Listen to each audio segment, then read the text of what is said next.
C'est à l'intérieur de mon nouveau bureau à Torque Army. Moi puis Eve, c'est ici qu'on va travailler maintenant. Je suis pas tout à fait prêt à vous montrer notre nouveau bureau. Il est encore en construction, mais il va être bientôt fini. On est en train de tout déménager, vraiment de transférer de où je travaillais auparavant à ici. C'est sûr que ça nous donne beaucoup de travail de ce temps-ci. Ça ralentit un petit peu le processus de livrer du contenu, mais on travaille fort. Pas évident de ce temps-ci avec la situation, surtout côté construction, les matériaux qui coûtent beaucoup plus cher. Les gars de construction sont en grande demande. Des fois, le projet s'étire, ces choses-là. Comme présentement, le projet s'étire, mais bon, on est content parce que le gros de la job est fait. Il reste juste à déménager mes meubles, rajouter des trucs, mettre une belle télé juste ici, ça va être cool. Fait un bel endroit. Mon ancien bureau était rendu trop petit, je respirais pas bien. Là, j'ai en masse de ventilation, air climatisé, tout ça. Pour bien respirer, je suis un gros bonhomme, fait que j'ai besoin de respirer quand il fait chaud avec plein de machines. Des fois, c'est dur de se concentrer sur l'ordinateur. Fait que c'est pas évident de ce temps-ci faire tout ça. Puis en même temps aussi, on continue de faire le magasinage de nouveaux camions. Cette semaine, j'ai quelque chose de le fun, quelque chose que je regarde pour acheter aussi, qui m'intéresse beaucoup. On va aller voir qu'est-ce que j'ai dans la cour. Non, c'est pas le Ford Escape à Eve. On fait une vidéo bientôt sur ce véhicule-là qu'on met en vente. On va vous donner des petits trucs, comment vendre votre véhicule. Ça va être bientôt disponible sur la chaîne Torque Army français. Cette semaine, la bête, le Ram TRX 702 chevaux, Hellcat, de machine que j'attendais depuis plusieurs mois à conduire. Je sais pas pourquoi ça a pris autant de temps pour que je le conduise, mais allez gars, on va mettre ça sur la faute de la pandémie. Regardez-moi ça, la bête. Oh, regardez, je pourrais dire que tout ce que ce camion-là est, oui c'est un Ram, mais on pourrait dire qu'avec mon GMC 1500 AT4, qu'est-ce que je voulais faire? C'était vraiment un espèce de Raptor, un espèce de TRX. Je voulais rajouter des fenders, je voulais mettre un supercharge. Tout ce que je voulais faire comme gros investissement sur mon AT4, le TRX, il l'a. Fait qu'aujourd'hui, je vais m'interroger les pour et les contre. Pour moi, est-ce que ça vaut la peine d'investir le montant d'argent pour un TRX? Pour moi, je suis quelqu'un qui est prêt à débourser un bon montant d'argent, mais quand même, le TRX, c'est un véhicule très dispendieux. Fait qu'il faut bien y réfléchir. Fait que dans mes dernières vidéos, je vous ai parlé qu'il me fallait absolument un véhicule avec 3 rangées pour les enfants, tout ça. C'est sûr que c'est un facteur qu'il faut que je prenne compte, mais c'est sûr et certain pour un véhicule qui est rare et unique et en voie de disparition, comme le TRX, c'est sûr que des fois, on peut faire un petit sacrifice côté espace. Fait que, regardez, c'est sûr et certain qu'on va tomber à 3 enfants, moi et Eve. Les 2 filles, on les a à temps partiel, fait qu'on les a pas à plein temps. Fait que les enfants, ils sont capables de rentrer à 3. Fait que, grosse cabine quand même. Je pense qu'avec un siège d'enfant, c'est sûr, c'est pas l'idéal, mais ils ont en masse d'espace pour rentrer. Je sais que les filles aimaient beaucoup ça dans la T4, il était confortable. Fait que de ce côté-là, c'est pas un problème. Côté pratique, regardez, c'est sûr que là, il y a un spare dans la boîte. C'est le genre d'option que je prendrais pas si j'achèterais un TRX. Une boîte, c'est super pratique, surtout quand on met un tonneau cover dessus. Mais pour qu'est-ce que je fais comme travail maintenant, je pourrais dire que je l'utilise surtout pour emmener des choses plus fragiles, comme du matériel de caméra, des lumières, ces choses-là. Fait que la boîte, une boîte de pick-up, c'est plus l'idéal pour moi. Côté modification, regardez, qu'est-ce qui est le fun du TRX, c'est que je pourrais être contenté, en tout cas pour le début. C'est sûr que c'est un véhicule qu'on peut modifier, mais qui vient avec assez de chevaux, il vient avec les bonnes roues, je pourrais dire. On a des gros tailleurs, on a des 35 pouces, on a des beaux mags avec des beadlocks.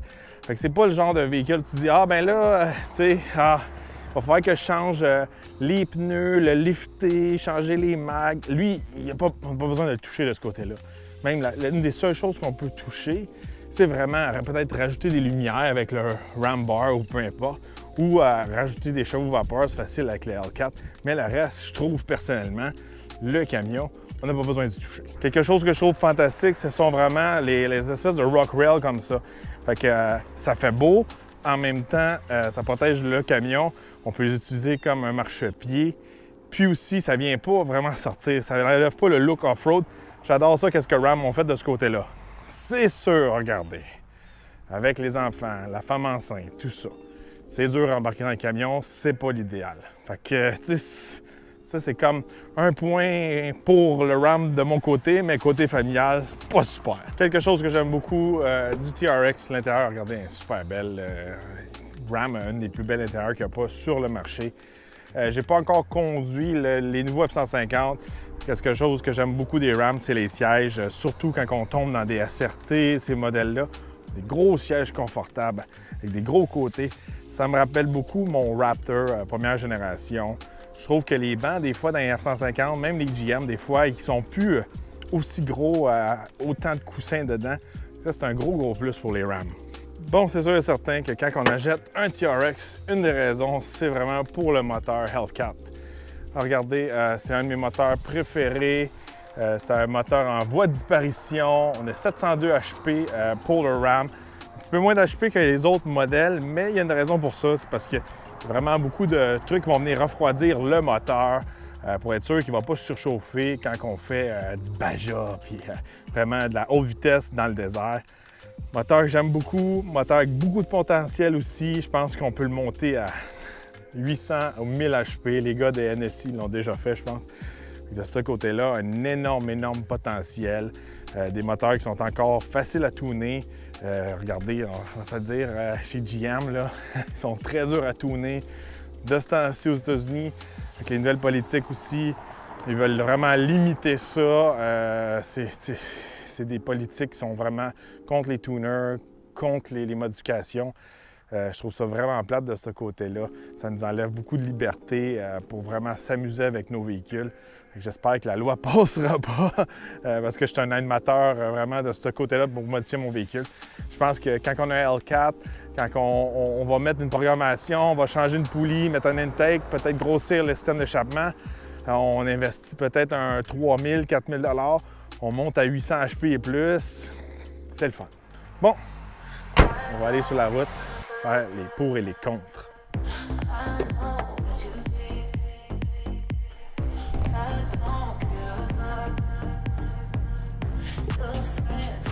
Bon, derrière le volant du Ram TRX, ça fait déjà au moins 7 jours que je le conduis. Chanceux, c'est le congé de Pâques, fait que j'ai une journée de plus avec le véhicule. Toujours un bonus quand on a une journée de plus, surtout quand on a un TRX comme ça. Bon, ben j'ai une bonne idée de comment il conduit, j'ai une bonne idée de qu'est-ce qui se passe avec le camion. Regardez s'il est agréable. Premièrement, regardez, c'est pas mal un des camions les plus excitants que j'ai conduit dans ma vie. Même moi qui avais un Raptor première génération modifié, un AT4 un peu modifié. C'est vraiment mon style de camion. J'aime ça quand ça a la puissance, j'aime ça quand c'est large, ça a des gros pneus, ça ride bien. On a plusieurs modes. On peut le mettre plus silencieux, on peut le mettre un peu plus bruyant. Quand on embarque pour aller plus vite comme ça, toute une machine. On a un heads-up display. Ça, c'est une des premières fois que j'ai ça dans un produit Ram. Je l'avais dans mon camion. J'aime beaucoup ça. Ça m'aide à respecter la limite de vitesse. Regardez, côté intérieur, j'ai rien à, je pourrais dire, à me plaindre.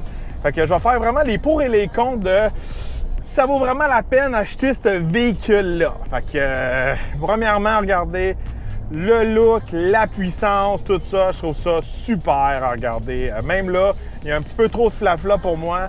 J'aurais pas besoin de monter le camion avec toutes les options comme que j'ai cette semaine.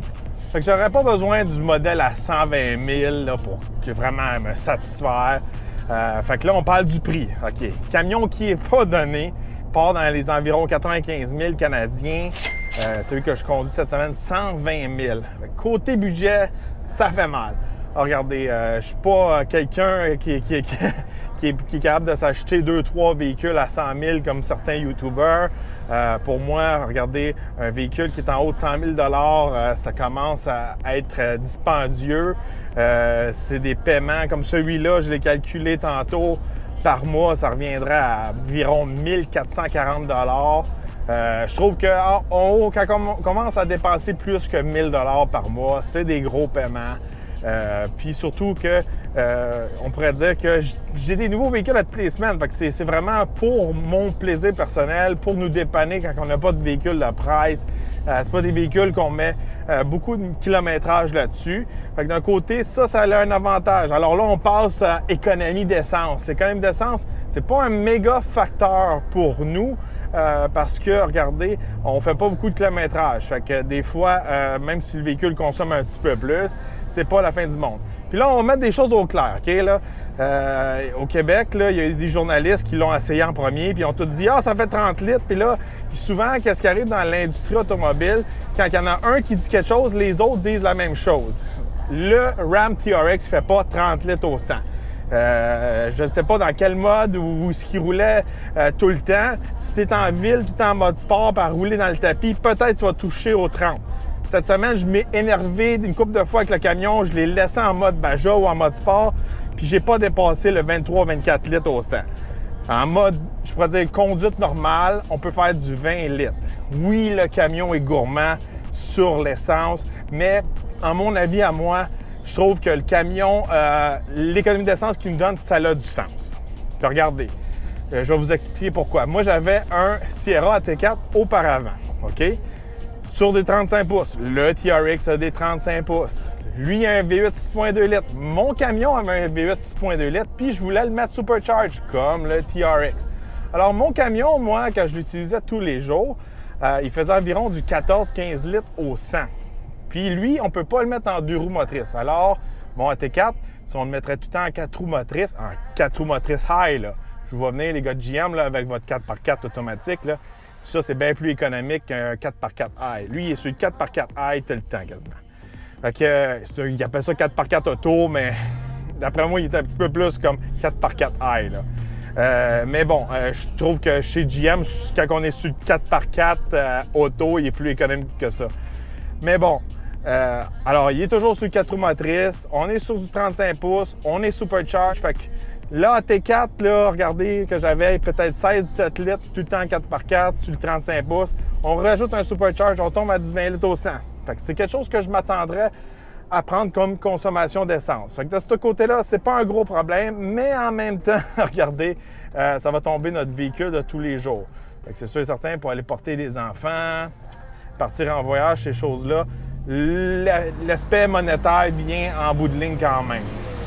Dans le TRX, on met juste du super, puis ceux qui ne mettent pas de super, là, c'est sacrilège pour moi. Regardez, c'est un Hellcat, il faut mettre du super dedans. Ils n'aiment pas ça quand il n'y a pas de super. Fait que le gaz est encore plus dispendieux de ce côté-là. Pour moi, c'est pas un problème. J'ai toujours mis du super dans tous mes véhicules. Mais bon, avec la situation qui se passe présentement, la politique, tout ça, on voit que le gaz a beaucoup monté depuis qu'il y a eu un changement aux États-Unis. De ce côté-là, ça va aller jusqu'en montant. Est-ce que ça va vraiment déraper? À un moment donné, si ça commence à coûter trop cher du litre pour du super, là, ça peut être un petit peu agaçant de rouler un TRX tous les jours ou de partir en road trip pour descendre en Floride. Fait que ça, c'est un point négatif pour le TRX. L'autre point négatif, le manque d'espace à l'intérieur. À 5, on vient un petit peu coincé avec le bébé, la coquille, le camion est haut, tout ça. Un autre point négatif, je pourrais dire. Mais bon, regardez, en gros, un camion assez exceptionnel, un camion qui est rare. C'est une autre chose aussi. Même si vous avez l'argent, le camion, il est dur à trouver. Les concessionnaires en ont eu un environ par concessionnaire. Il y a certains concessionnaires qui essaient de mettre un premium par-dessus le prix. Il y a une liste d'attente. Tous les gars les commandent full load. Moi, c'est sûr certain, si je m'achèterais un TRX, je le prendrais de base. J'ai pas besoin des touches en Suède dans mon pick-up. J'ai pas besoin du carbon fiber. J'ai pas besoin du spare dans la valise, etc., etc. Le toit ouvrant, j'ai pas besoin de ça. Fait que moi, un TRX de base à 95 000, ça ferait mon affaire. Mais il n'y en a pas sur le marché. Fait que ça, c'est un autre facteur. Le camion est dur à trouver. Il est plus rare. C'est un plus parce qu'il est plus rare, parce que regardez, il va garder sa valeur de revente. Est-ce que ces véhicules-là vont garder leur valeur dans le futur ou ça va devenir comme des vieux dinosaures qui prennent trop de gaz? Si ça dérape avec le gaz, le monde va faire comme « Oui, c'est cool ce camion-là, mais c'est juste que ça coûte trop cher à rouler. » Fait que bientôt, on va avoir des Hummer EV qui vont sortir dans les mêmes prix environ, 100, 120 000, qui vont avoir plus de puissance que le TRX. Fait que ça vaut-tu la peine vraiment de dépenser 120 000 sur un dinosaure qui bientôt va être désuet, ou attendre un peu, investir sur un Hummer qui est vraiment la dernière technologie. Donc, encore là, on parle de gaz contre électrique, un vieux combat, mais lui, c'est vraiment une espèce en voie de disparition. Les moteurs Hellcat, chez Dodge, chez Stellantis, là, FCA, peu importe comment vous voulez appeler ça, ils l'ont dit. On va bientôt enlever le moteur, il n'y en aura plus disponible.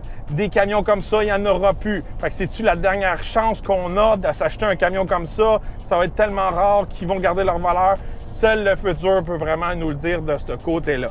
Fait que ça, c'est un autre plus. Regardez, on investit l'argent, mais au moins, l'argent est un petit peu protégé. On peut le revendre peut-être pour le même prix ou au moins garder un peu notre argent. Pas une méga dépréciation de ce côté-là. Un autre facteur, OK, j'ai fait partie de plusieurs groupes qui ont des TRX parce que c'est un véhicule qui m'intéresse vraiment pour l'achat. Les gars ont beaucoup de problèmes avec. On dirait qu'ils sont sortis trop vite de l'usine. Il manque des bottes à des places. Le camion brise beaucoup. Regardez, pour moi, regardez, je trouve ça un petit peu normal des fois. Quand le modèle sort un petit peu vite de l'usine, ces choses-là. Le véhicule est sous garantie, puis je pense pas que si je m'achèterais un TRX, je le garderais 10 ans. Côté fiabilité, je pense que je serais pas trop inquiet de ce côté-là, puis je suis sûr que chez Ram, ils vont adresser la situation de corriger vraiment les petits problèmes du TRX. Bon, un des trucs que j'aime beaucoup du TRX, c'est comment il est flexible côté ajustement, ces choses-là. Ça, j'aime ça beaucoup. Regardez, on peut changer les modes. On a différents modes. On a un mode qui n'était pas vraiment disponible auparavant ou vraiment chez la compétition. Il y a quelque chose de similaire sur Raptor, mais il n'est pas aussi agressif que ça. On a le mode Baja. Sur le mode Baja, c'est vraiment comme une espèce de mode sport pour faire du hors-route. Fait qu'il est super agressif, comme si on serait en mode sport. Mais la suspension vient à son full dégagement. Elle vient vraiment molle.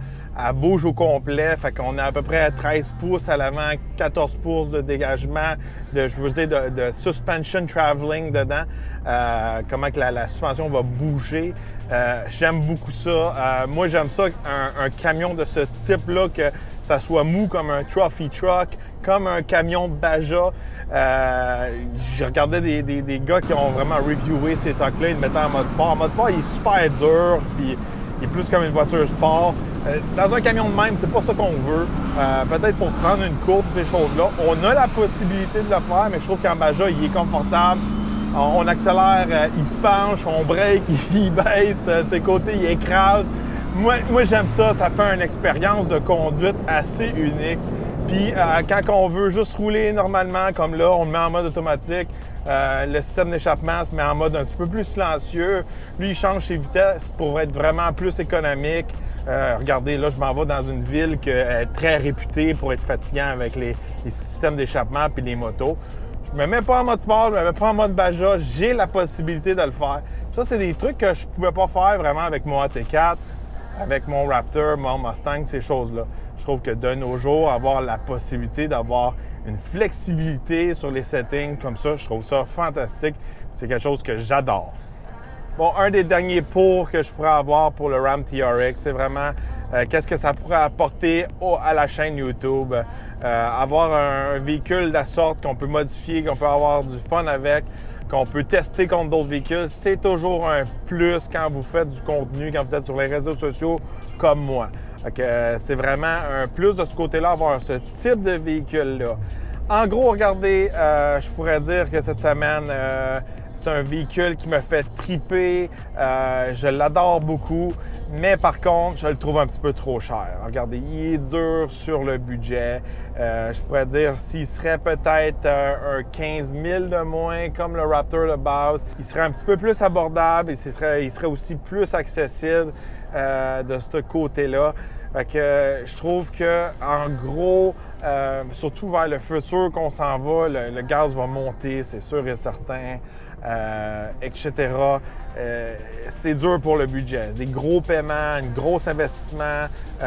Côté gaz, on est capable de faire beaucoup de voyages, de road trips, ces choses-là. Ça peut être plus difficile de ce côté-là. Fait que La seule chose, côté négatif, vraiment, je suis capable de passer par-dessus les côtés pratiques pour la place des enfants, la boîte en arrière, tout ça, parce que j'adore le camion. C'est vraiment le côté financier, puis vous allez me dire, ah, n'importe qui, côté finance, c'est sûr et certain que ça va les faire hésiter, mais je trouve que c'est dur de justifier un bon 100 000 pour ce camion-là, pour moi. Regardez, il le vaut, je pourrais dire. Quelqu'un qui a l'argent, qui n'a pas de problème de se payer ça, et qui a un deuxième véhicule aussi pour se promener, pour aller en voyage, ces choses-là. Et juste avoir un véhicule qu'on partage toutes les deux, moi puis Eve, c'est dur un petit peu, je trouve, sur le budget. Qu'est-ce que vous en pensez? Est-ce que ça vaut la peine acheter un véhicule comme le Ram TRX qui est facilement au-dessus de 100 000 $, qu'on va mettre facilement plusieurs centaines de dollars aussi en essence dedans? Dites-moi si ça vaut la peine. Est-ce que c'est des trucs comme ça que vous aimeriez voir sur notre chaîne? Oui, c'est sûr et certain que peu importe le véhicule qu'on va s'acheter, on va le modifier, on va le personnaliser, on va faire du contenu avec. On veut avoir un véhicule qui est excitant aussi pour vous et pratique aussi pour nous, pour faire du contenu pour vous aussi. Fait que dites-nous qu'est-ce que vous en pensez. Est-ce que je devrais considérer le TRX, revenir dans un pick-up ou continuer mon magasinage dans les VUS à 3 rangées comme que j'étais parti jusqu'à présent? Dites-moi dans les commentaires quel véhicule vous me suggérez. On se revoit dans un prochain vlog.